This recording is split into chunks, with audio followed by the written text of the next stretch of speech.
Okay, gamers, welcome back to another Game Time with Kyle. Of course, that's me. And of course, today we're going to be taking a look at another at-games console. This is the Legends Flashback. Now, I know that they've done a couple of these already. The first time I've seen one was maybe a year or two ago, where they just kind of throw in a lot of miscellaneous games on there with some cheap Genesis-looking controllers and whatnot.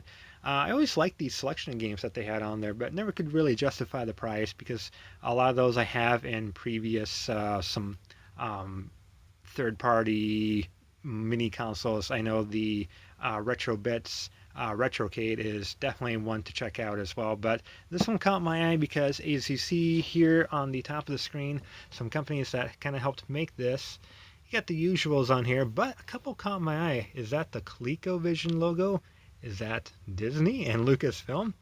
Tetris on there. So I thought this is actually pretty interesting, especially when you take a look at the games included. You do get the, I believe, Genesis versions of Aladdin and Lion King. Those are extremely popular games.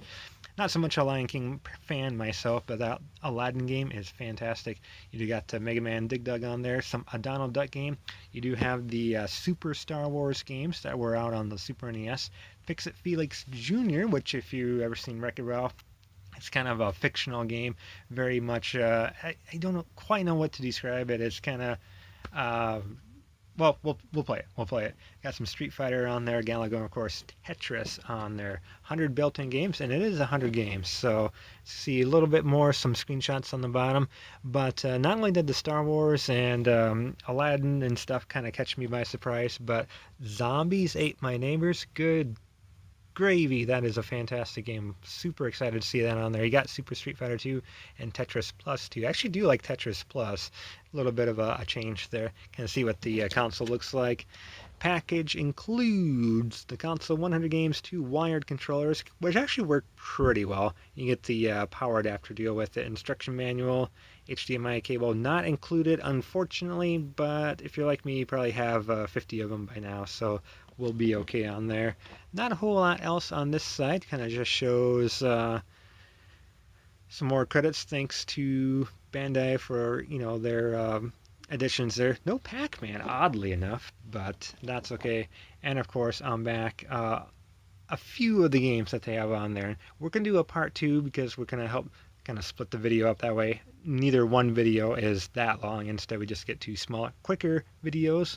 But if you excuse the shadow on the bottom, you see kind of a little bit what we got. Commandos on there. That's gonna be great. We mentioned Dig Dug. There's that Fix It Felix Jr., Ghosts and Goblins. There's some Mega Man games, the Joe and Mac games. Lock and Chase, very much like a Pac-Man clone. Actually, spoiler, Rootin' Tootin's on here as well. That's another interesting Pac-Man clone. There's the 3 Star Wars games on there. And yeah, ends with Zombies Ate My Neighbors. Fantastic. So, I already opened it up here. But as you can see, that's pretty much how it comes to. Of course, everything's a little more wrapped up. The console itself is pretty much like their Sega Genesis ones that they've done. It's pretty much super light, a little rattly, a little concerning, but whatever. Notice the 9-pin connectors there, so very much can use original Genesis controllers. Heck, probably could even use Atari controllers too. That's interesting. Power button right here, reset button, or at least a menu. So when you're in the game, need to hit the menu, get that button right there. Legends Flashback, and on back, of course, is where the power strip goes. HDMI, and there's an SD card slot, so probably can load some ROMs up here. Pretty neat. Here's the controller themselves. Again, 9-pin connector, very retro.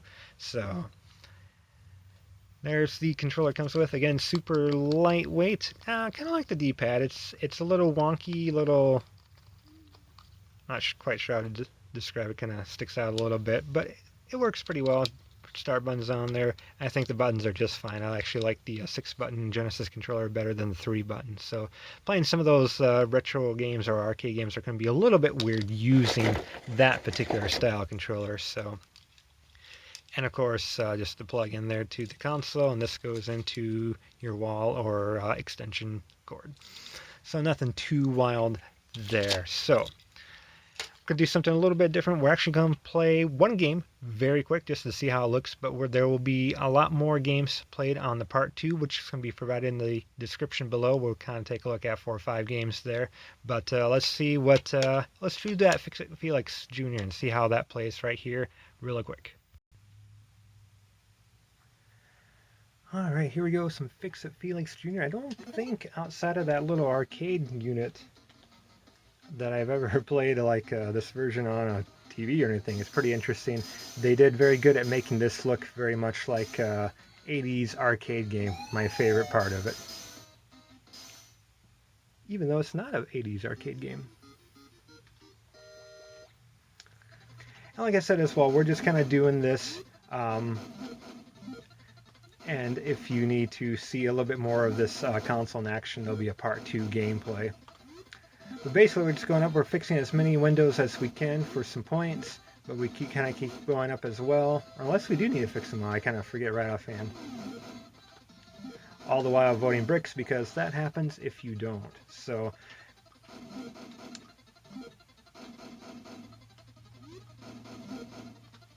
oh, that was my bad there. I didn't do that one intentionally. So we almost have all the windows fixed, and of course, as we progress further and further up the building, we get more challenges and more things coming our way. It gets a little bit more difficult. Maybe a power-up or 2 as well. So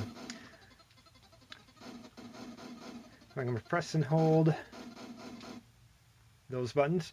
So we got to see a little bit what it's like. Tune into part 2 as well on this 2-part saga, if you will. That way we get to see all the games that are included. We'll go through the main menu real quick, take a look at all the games that are included, play a few more of them. So hopefully everyone enjoyed this video, see what a little bit of what the Legends Flashback console is about.